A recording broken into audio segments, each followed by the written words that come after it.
pada saat pemahaman bahwa Tuhan yang mengetahui segala dosa-dosa kita, yang kita coba untuk sembunyikan sekalipun, bukan membuat kita harusnya takut atau apa, tapi justru membawa kita untuk ini kita akui. Let us confess, gantinya conceal. Mengakui, gantinya menyembunyikan. Ya, confess, akui dosa kita. Kenapa kita tidak bisa sembunyikan?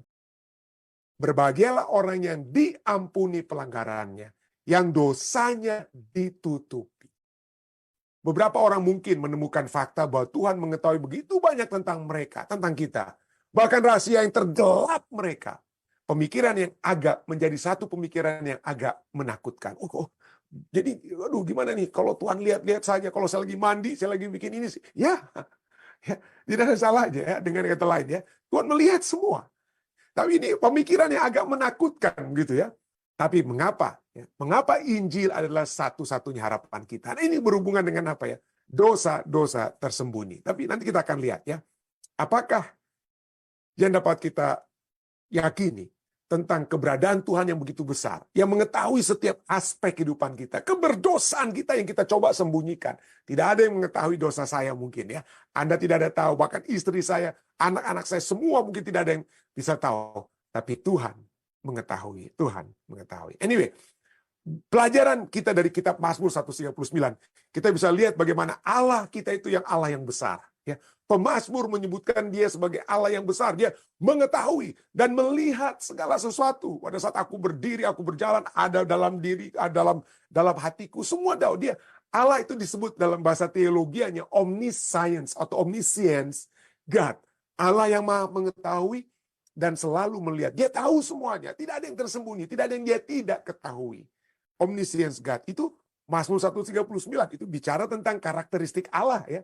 Salah satu dari atribut Allah itu omniscient, dan itu kita bisa lihat dalam Mazmur 139 ayat 1 sampai 6. Lalu ayat 7 sampai 12 itu berbicara tentang dia itu hadir di mana saja, omnipresence ya bahasa teologis.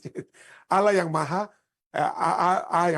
hadir dan selalu maha ada, mungkin saya kurang sempat tulis adanya. Allah yang maha ada dan selalu hadir. Selalu hadir. Allah yang maha ada dan selalu hadir.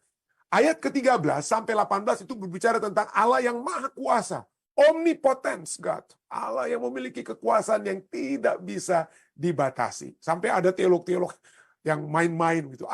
Kalau Allah itu maha kuasa, bisakah dia membuat batu yang berat sekali yang dia sendiri tidak bisa angkat? Itu seringkali orang-orang berteologi itu. Tapi inilah ya, teologi itu mungkin bisa berpikir yang seperti macam-macam seperti itu dan lain sebagainya ya. Tapi poinnya Allah kita ini juga adalah Allah yang bukan hanya untuk kita berteologi ya, tapi Allah yang memiliki relevansi yang begitu dekat dengan kehidupan kita masing-masing. Ya, nanti kita akan lihat. Ya, poin berikutnya yang kita tidak tertulis dalam tidak dibahas dari pelajaran kita adalah bahwa semua apa yang atribut Allah itu ya. Atribut kemahatauannya, kemahahadirannya, kemahakuasaannya, itu juga memiliki satu atribut utama, itu Allah yang maha suci dan benar. Dan itu bisa kita baca dari Mazmur 19 ayat 24. Artinya, semua yang Allah lihat, semua yang dia hadir, dia lihat, dan dia kekuasaannya itu, karena apa? Dia memiliki satu atribut yang suci dan benar. Ya, dia tidak hadir hanya sekedar untuk mau lihat-lihat, mengetahui untuk orang seperti mau memuaskan dirinya sendiri, tapi dengan the Holy God, kebenarannya itu, maka apa yang dia lakukan, apa yang dia lihat, seperti saya katakan tadi, dia bisa melihat kita dalam keadaan kita apapun, ya. Tapi itu semua dalam satu konteks yang dia lakukan, bukan seperti kita. Kita suka ngintip-ngintip dan lain sebagainya, dan yang untuk macam-macam ya. Tapi Tuhan memiliki semua kemampuan tersebut untuk satu kebenaran. Untuk hal yang suci, beda dengan kita. Dan itu diakui oleh pemazmur ini. Jadi inilah ya, kebesaran Allah kita itu yang dalam satu konteks yang tidak bisa terlepas dari kehidupan umat manusia. Umat manusia tidak bisa terlepas dari kehadiran Tuhan di dalam kehidupan mereka. Tapi sayang sekali ya, manusia modern ya, mungkin ya oleh orang-orang modern, mereka melihat mana itu Allah ya. Pada saat Yuri Gagarin adalah orang pertama ya yang kosmonot Soviet, kosmonot Rusia Soviet, ya, yang berada keluar di outer space, yang ada keluar, bukan ya Armstrong dan lain sebagainya. Itu pertama-tama itu cuma si Yuri Gagarin ini, ya. Ya oke, Amerika itu yang mendarat di bulan pertama kali, tapi yang pertama kali yang berada di luar angkasa itu adalah Yuri Gagarin ini. Dan apa yang dia katakan yang terkenal? Dia katakan apa? I see no God up here. Dia katakan saya tidak melihat, ya. Saya tidak melihat di mana Tuhan, ya. Saya tidak melihat di mana Tuhan. Tidak heran, ya. Tidak heran apa ada seorang John Arrowsmith, dia katakan apa? Seorang filsuf kafir pernah bertanya, di manakah Tuhan? Lalu orang Kristen itu menjawab, ini satu kutipan yang menarik, ya. Ada seorang filsuf kafir pernah bertanya kepada seorang Kristen, di manakah Tuhan? Lalu orang Kristen itu menjawab, pertama-tama izinkan saya bertanya kepada Anda, di manakah dia tidak ada? Oke. Di manakah Tuhan itu apa? Tidak ada. Where is he not? Di mana dia tidak ada. Kalau kita lihat semua keberadaan kita melihat pohon-pohon, kita melihat yang kita kasat mata saja, bagaimana semua itu bisa, bagaimana tubuh kita itu sudah bisa diciptakan seperti begini dan lain sebagainya. Apakah bisa tiba-tiba saja, boom, ada ledakan begitu hebat terjadi, lalu kemudian apa? Lalu segala suatu alam semesta itu dengan segala gravitasi dari satu planet ke planet yang lain dan keberadaan manusia yang oke, mulailah mungkin dari teori evolusi dan lain sebagainya tiba-tiba muncul.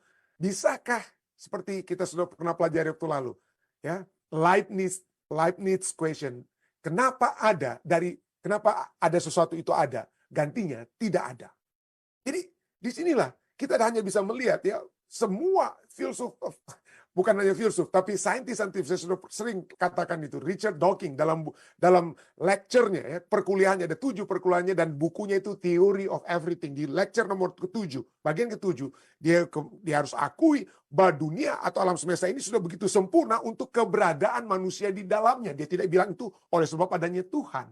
Tetapi dia bilang segala macam komposisi oksigen, komposisi nitrogen, dan lain sebagainya yang ada di alam semesta ini, dan di dalam bumi kita ini sudah begitu sempurna untuk dapat apa? Mengadakan atau diadakannya kehidupan bagi umat manusia.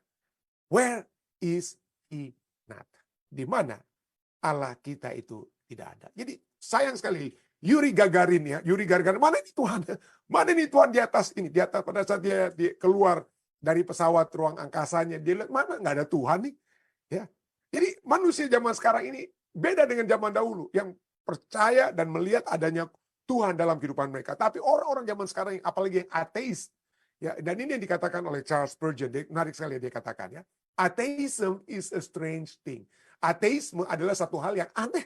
Kenapa menurut Charles Spurgeon ini, ya, pengkhotbah Kristen ini, ateisme itu adalah satu hal yang aneh. Kenapa? Karena dikatakan apa? Even the devil never fell into that vice. Kenapa? Karena ateisme itu adalah satu hal yang aneh, dosa yang aneh. Kenapa? Karena itulah satu-satunya dosa atau satu-satunya keanehan yang setan sendiri pun tidak jatuh ke dalam dosa tersebut. Kenapa? Karena setan percaya Tuhan. Ya, setan saja percaya Tuhan. Ya, mengakui kebesaran Tuhan. Seringkali setan itu ada iblis-iblis pada saat bertemu dengan Yesus. Anak Allah, engkau anak Allah. Orang aja, murid-murid Yesus aja belum mengakui Yesus sebagai anak Allah waktu itu, ya. Masih mempertanyakan dan lain sebagainya. Belum, kecuali Petrus yang satu kali dia bilang, oh engkau adalah anak Allah. Tapi itu pun keyakinannya itu belum kuat, ya. Setan itu nggak pernah ragu-ragu untuk mengakui kealahan daripada Yesus, ya. Atau mengakui bahwa Allah itu ada. Setan itu nggak pernah ragu-ragu. Dia tahu Allah itu ada. Tapi itulah dikatakan, ya, oleh Charles Spurgeon. Ateisme itu adalah satu hal yang aneh. Kenapa? Karena setan sendiri nggak bersalah seperti mereka. Karena setan percaya kepada Allah. Setan percaya kepada kuasa Allah. Dia tahu kebesaran kuasa Allah. Ya, itulah sebabnya Wendell Baxter dia katakan, ya, kenapa nih Yuri Gagarin di atas sana dia katakan, di mana ini Tuhan? Saya nggak lihat Tuhan nih. Dia katakan, I looked and I look and look. Up here, there is no God. Saya lihat, di atas ini nggak ada Tuhan. Nah, inilah Wendell Baxter katakan. Seorang ateis, dia katakan, an atheist does not find God for the same reason a thief does not find a policeman. He is not looking for him. Seorang ateis tidak menemukan Tuhan dengan alasan yang sama seorang pencuri tidak menemukan polisi. Kenapa? Pencuri itu tidak sedang mencari polisi. Dia melarikan diri dari polisi. Pencuri menolak polisi. Dikata lain, seperti seorang ateis, dia tidak mencoba untuk mencari bukti mana itu Allah. Kenapa? Karena dia tidak mencari bukti tersebut. Dia hanya melawan atau menolak bukti-bukti tersebut. Tapi pemazmur katakan, Allah kita itu ada. Allah yang menciptakan kita itu ada. Maha kuasa, maha hadir. Dia maha tahu, dan maha suci. Ya, Allah yang maha suci. Dan dia mengetahui keberadaan kita. Dia memperhatikan kita. Allah itu memperhatikan kita. Mazmur 139.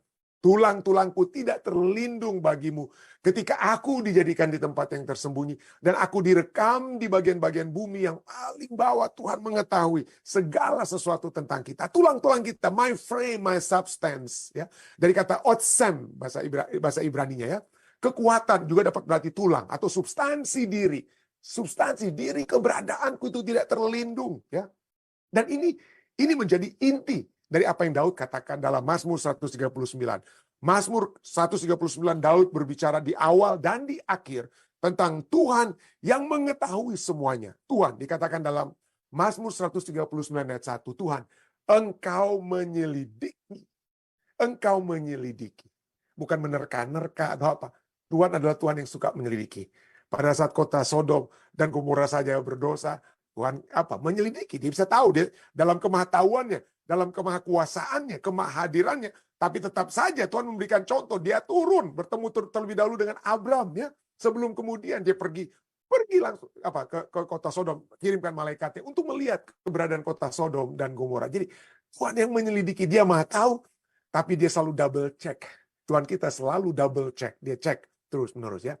Tuhan, Engkau menyelidiki dan mengenal aku. Dan di akhir 2 ayat terakhir dari Mazmur 139 juga hal yang sama. Tema yang sama diulangi. Tuhan yang mengetahui segala sesuatunya. Selidikilah aku, ya Allah. Dan kenalah hatiku. Ujilah aku. Dan kenalah pikiran-pikiranku. Tuhan mengenal, ya. Lihatlah apakah jalanku serong. Dan tuntunlah aku di jalan yang kekal. Di sini pemazmur katakan, Tuhan, Engkau maha tahu. Engkau maha hadir, ya. Engkau maha hadir, maha tahu. Engkau maha kuasa. Aku mengundang Engkau, Tuhan. Selidikilah aku. Apa kita harus katakan, wah hebat sekali nih pemazmur ini. Berani dia menantang Tuhan untuk menyelidiki hatinya. Ya, kenalilah hatiku. Apakah dia lagi sok suci? Ya, apakah dia sudah merasa yakin dengan kesuciannya? Ya, tidak. Ya. Nanti kita akan lihat. Daud ini bukan orang yang suci. Ya, kita sudah sering bahas tentang dia. Dia bukan orang yang suci. Lalu demikian apa yang harus diselidiki di sini? Kalau dia bukan orang yang suci, pikiran-pikirannya itu juga bukan selalu pikiran suci. Wah, dia lihat-lihat, ngintip-ngintip aja orang mandi, Batseba, ya. Apa yang pikiran yang bagaimana yang ada pada apa? Pikiran yang sudah tidak ada masalah, dosa dalamnya. Apa yang menjadi bagiannya? Nah, disinilah kita akan lihat bagaimana yang terjadi adalah bahwa dia mau buat melihat semuanya keberadaan secara jujur. Baik keberdosaannya, ya. Baik keberdosaannya. Dan bagaimana dia dapat memiliki pemikiran. Nah, inilah, ya, manusia kan kita seringkali membedakan kita dengan pemazmur, ya. Pemazmur mengundang Tuhan, lihatlah kalau aku ada yang dosaku masih ada. Tilik hatiku, Tuhan, ya. Tilik hatiku. Kenapa? Karena dia tahu. Makanya Daud itu dikenal sebagai man after God's own heart. Seorang yang dekat di hati Tuhan. Karena dia mau Tuhan tahu segala sesuatu, ya. Manusia maunya itu sembunyikan dosa. Saudara dan saya, kita dari semula, ya, pada mulanya juga termasuk Daud, ya. Segala sesuatu juga menyembunyikan dosa kita. Pada saat Adam dan Hawa saja, ya, Kejadian 38. Pada saat setelah mereka jatuh dalam dosa, mereka sudah makan buah yang dilarang Tuhan untuk mereka makan, ya. Kemudian Tuhan datang, ya, berjalan dalam taman pada waktu sejuk, bersembunyilah manusia dan istrinya itu terhadap Tuhan di antara pohon-pohon dalam taman. Jadi itulah, sejak semula kita mau menyembunyikan diri kita, menyembunyikan khususnya dosa kita. Tapi pemazmur dalam Mazmur 139, hey, mau lari dimanapun kita, ya, kita mau pikir, mau buat the perfect crime yang kita mau buat, kejahatan yang sempurna. Ya, di Amerika ini ada ada program-program TV yang namanya 48 Hours dan lain sebagainya. Waduh, itu bagaimana para detektif ya di Amerika ini berhasil menangkap orang-orang yang bersalah dengan segala teknik penyelidikan dan lain sebagainya. Waduh. Jadi poinnya adalah di Amerika saja sudah diketahui, boleh dikatakan ya, there is no perfect crime. Tidak ada kejahatan yang sempurna. Ya, kalau Anda lihat itu program 48 Hours, ya, saya jarang lihat ya, tapi saya tahu itu ada ya. Tapi poinnya adalah itu adalah manusia saja bisa tahu, apalagi Tuhan. Tapi itulah manusia pikir kita, waduh, saya coba untuk buat kejahatan yang sempurna, yang tidak ada detektif yang akan bisa bisa mengetahui dosa saya, kesalahan saya. Tapi itulah manusia mula-mula bersembunyi, mencoba untuk bersembunyi. Saat manusia jatuh dalam dosa, kita bersembunyi dari Tuhan dan dari sesama manusia. Kenapa? Kita bersembunyi karena mungkin ada berapa poin. Anda bisa lihat ada orang tulis sampai 10, tapi mari kita lihat 3 poin saja. Karena kebaikan Tuhan dan dosa kita itu mungkin dapat membedakan kita dengan orang lain, dengan sesama kita ya. Maka kita akan merasa malu ya, melihat kesalahan, merasa malu melihat pelanggaran kita, dan itu tidak dilakukan oleh Tuhan tentu saja, dan tidak dilakukan orang lain. Nah, kebaikan Tuhan dan kesalahan yang tidak dibuat hal yang sama oleh orang lain, itu membuat kita malu. Kita merasa malu atas kesalahan kita. Dan kita mau sembunyikan. Kita mau sembunyikan. Jangan sampai kita kehilangan muka. Ya, jangan sampai kita katakan kehilangan. Apalagi, poin kenapa kita bersembunyi? Karena kita seringkali takut atas konsekuensi yang kita akan alami. Kalau saya bersinah, kenapa saya harus sembunyi-sembunyi? Kalau saya bersinah kan bisa berabe. Ministry saya, mungkin ya dengan kata lain ya, keluarga saya bisa hancur dan lain sebagainya. Jadi saya harus bersembunyi dong. Saya harus bersembunyi karena ada konsekuensi yang dapat terjadi kalau itu ketahuan ya. Kalau kita ketahuan. Jadi kita harus bersembunyi pada umumnya manusia. Atau apa? Kita ingin mempertahankan. Kenapa kita bersembunyi? Kenapa kita tidak mengakui dosa kita?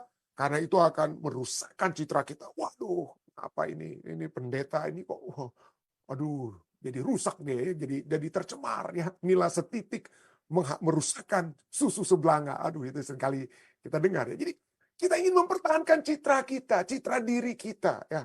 Makanya kita menyembunyikan dosa kita. Ketakutan atas konsekuensi dan juga merasa malu atas kesalahan kita. Nah, jangan lupa ya, mungkin kita bisa bersembunyi dari manusia. Tapi kita tidak bisa bersembunyi dari Allah. Mazmur 139 katakan kita tidak bisa bersembunyi dari Allah. Ada satu statement yang katakan bahwa when we sin in secret, ketika kita berbuat dosa secara sembunyi-sembunyi, God is our only audience. Nah, sebenarnya bukan hanya Tuhan sih ya. Malaikat-malaikat melihat, orang-orang di dunia lain juga melihat. Ya, kitab Ibrani berbicara tentang saksi-saksi ya di awan-awan yang menyaksikan kita semua. Jadi, tapi dari poinnya adalah, kalaupun tidak ada yang bisa melihat, Allah adalah satu-satunya yang melihat atau menjadi penonton pada saat kita melakukan pelanggaran kita. Jadi, jangan kita pernah berpikir, saya sudah berhasil melakukan perfect crime, ya, kejahatan yang sempurna. Tidak ada yang tahu, tidak ada yang tahu, tidak ada yang bisa menangkap saya. Ada satu statement dari Lewis Sperry Chafer, dia katakan, ini ya, it may be apa yang Anda sembunyikan, dosa itu mungkin merupakan dosa yang tersembunyi di bumi. Yang mungkin saja dari sudut detektif Amerika Anda berhasil melakukan perfect crime, tetapi hal itu adalah skandal yang terbuka di surga. Tidak ada yang tersembunyi.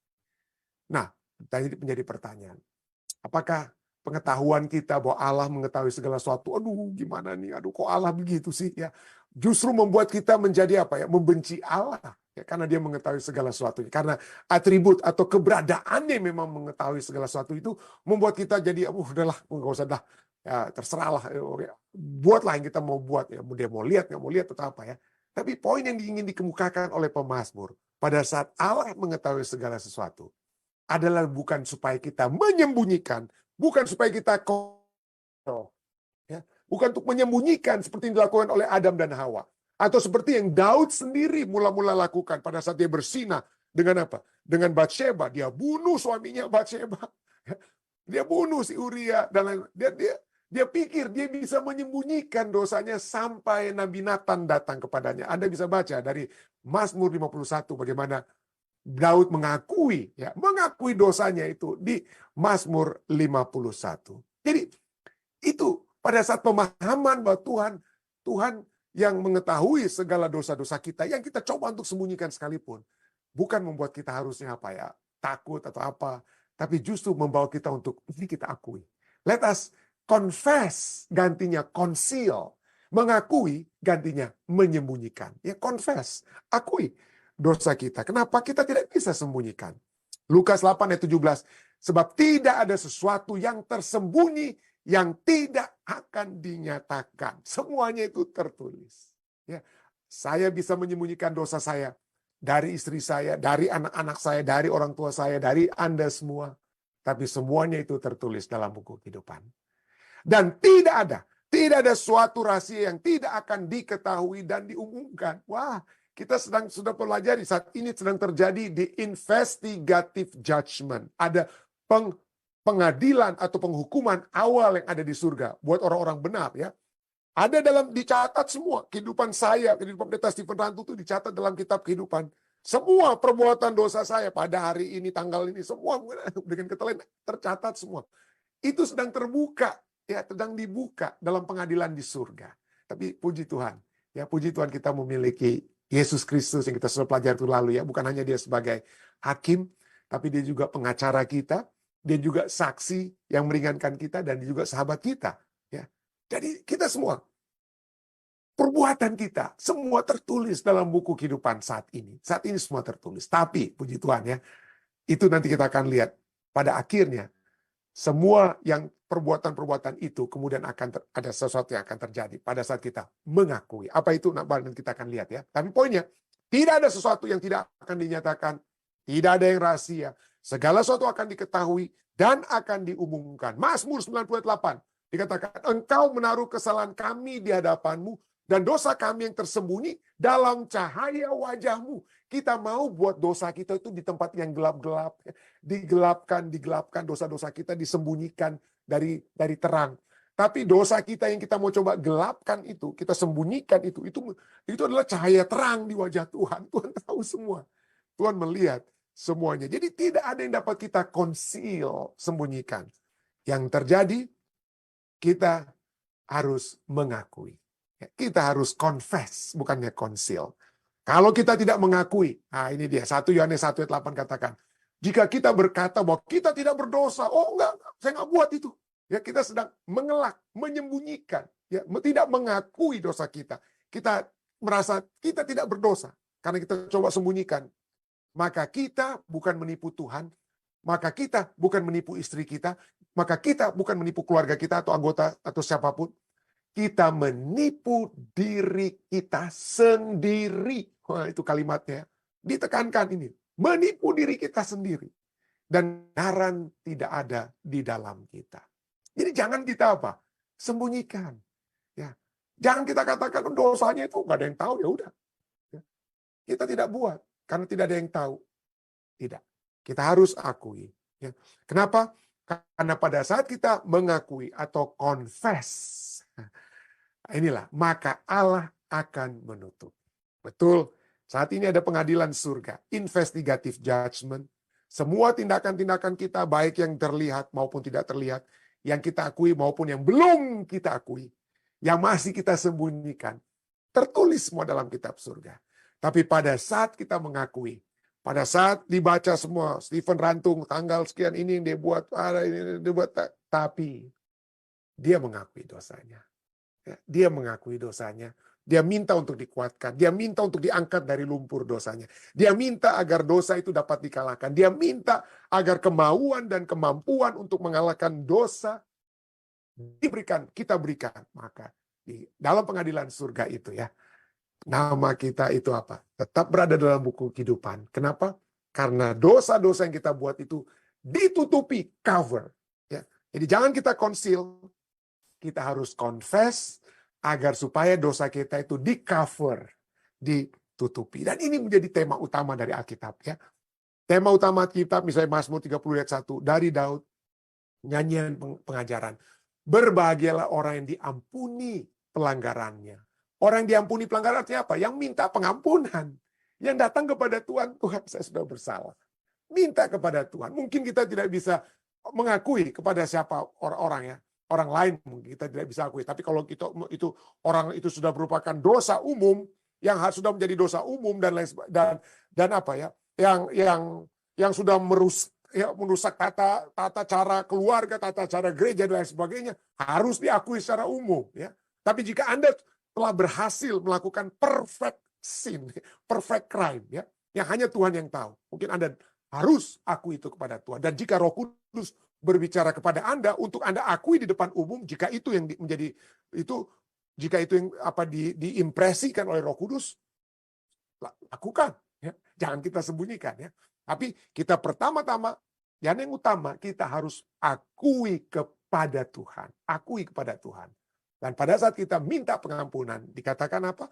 Berbahagialah orang yang diampuni pelanggarannya, yang dosanya ditutupi. Yang dosanya ditutupi. Wah, kata cover, ditutupi ini berulang-ulang sampai perjanjian baru sekalipun. Perjanjian baru. Berbahagialah orang yang diampuni pelanggaran-pelanggarannya, yang ditutupi, di cover dosa-dosanya. Ya, Tuhan mengcover. Apa itu cover? Artinya tidak kelihatan lagi. Ya, tidak kelihatan lagi. Ya, kita tidak perlu merasa apa. Pada saat Tuhan menutupi itu artinya itu sudah bukan merupakan satu dosa lagi. Ya, dosa yang di-confess, bukan di-conceal, akan di-cover oleh Tuhan. Saya berdoa kiranya ya, kita pada saat ini ya mengakui seperti apa yang dituliskan dalam Mazmur 139 tentang kemahakuasaan Tuhan, kemahadirannya, kemahatauannya ya, kemahasuciannya, yang mengetahui segala sesuatunya. Dan kalau kita memiliki satu pemahaman bahwa Tuhan mengetahui segala sesuatunya, kenapa kita tidak datang kepadanya? Tuhan, ampunilah saya, dosa-dosa saya. Tutuplah, ampunilah, tutuplah pelanggaran saya. Kiranya ini semua dapat menjadi bagian kita semua ya. Saya baik dalam nama Yesus. Amin. Selamat bertemu kembali, selamat tahun baru bagi saudara dan saudari sekalian yang kembali pada saat ini di tahun 2024. Kembali dapat bersama-sama ya di acara ibadah kita.